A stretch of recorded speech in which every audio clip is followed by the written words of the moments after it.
He was scared that Allah being Rahman Rahim might just forgive this magician. So Jibreel didn't want this to happen, alayhi salam. So he started putting mud into the mouth of Fir'aun to stop him from asking for tawbah. Because he thought, no, you're going to Jahannam. You need to go Jahannam. How dare you say, Ana Rabbukum al-A'la, I'm your greatest Lord. So the person who does magic and the person who goes to this person knowing that this person does magic have both done kufr and shirk with Allah subhanahu wa ta'ala. La'anahumullah. I don't make dua for mercy for these people. I'll be straight up with you. Because I've seen how they ruin people's lives. Wallahi. I work for Ruqya Central and I see what kind of people come to me and how sihr has ruined people's lives. Ruined. I had a student, his voice, subhanallah, when he would recite Quran to me, his voice was so beautiful. Is anyone doing hifz here? Are you a hifz student? No? For revision, children have to come and read one juz revision to me. Do you know how much he had to read? 3 or 4 juz. Not because he had to, I used to just love his voice. Just say here, continue, read. Then his dad took him away from our institution, put him in a boarding institution. I met his dad after a few years and I said, how's your son doing? He goes, oh no, make dua, he's left. I go, why? He was such a good boy. Oh yeah, someone done sihr on him and he's completely lost it. Allahu Akbar. Now imagine this, the parents, the intention they have for him. That he might become the imam of the locality and from that to completely losing it. So you can imagine. And this is why I have no space in my heart for these magicians and people, more so the people who go to these magicians. La'natullahi alayhim. You understand? So anyway, moving on.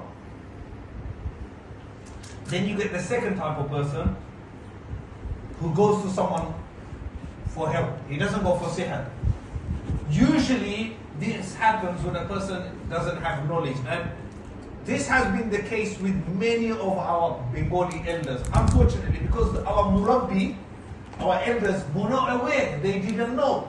They went to the local imam who had a nice beard, a pagri, Punjabi, and they thought, okay, this guy is our imam, he might be able to help me. He's a man of God, he's reciting Quran, he's reciting hadith, so he might be able to help me. So many of our elders went to these people and they came back with ta'weez and hung around the house and done maybe even many things which was a part of shirk. What I can say, inshallah, that because they done this without knowing, and the ahlul ilm, because Allah subhanahu wa ta'ala says, فَاسْأَلُوا أَهْلَ الذِّكْرِ إِن لَا تَعْلَمُونَ. Ask the people of knowledge when you do not know. They asked the people of dhikr, of knowledge, who they thought were the people of knowledge in their time, in their villages, and this is what they told them. For this reason, inshallah, Allah will forgive our elders.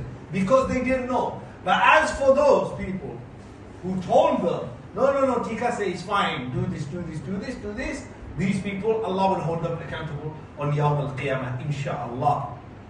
Any questions so far, guys? No? Alright, so let's go through the points that I made. Number 1, Allah is independent from everyone and everything. Allah does not depend on anyone to be the greatest. This is what Allah subhanahu wa ta'ala is. Right? So the connection that a Muslim has with Allah is a direct one. Ask Allah directly, akhi. Right? The sahir is the one who depends on response, or our response from the Ruqya Central will be this. First of all, the Quran is telling you to read. Okay, you don't want to accept this. Secondly, you're saying, okay, no, there's no harm in it. I'll tell you why there's a harm. Number 1, when you go to a toilet for istinja, you got verses of Quran hanging from it. You're saying it's just Quran, sah? When you're taking the Quran with you into the toilet, is this even permissible? Baytul khala. Bayt means house, khala means of empty. You're taking the Quran into a place where you empty yourself. A'udhu billah. Secondly, let's use a bit of aql now. Allah's giving you a brain. Use it. The Quran was revealed. Everyone here, Muslim, you have at least 2 or 3 mushafs at home. Why do you need parts of the Quran? Thirdly, the Quran was revealed to be recited. What did Allah subhanahu wa ta'ala say to Nabi alayhi salatu wasalam? Iqra. What was the first verse? Iqra. Sah? Recite from the Quran.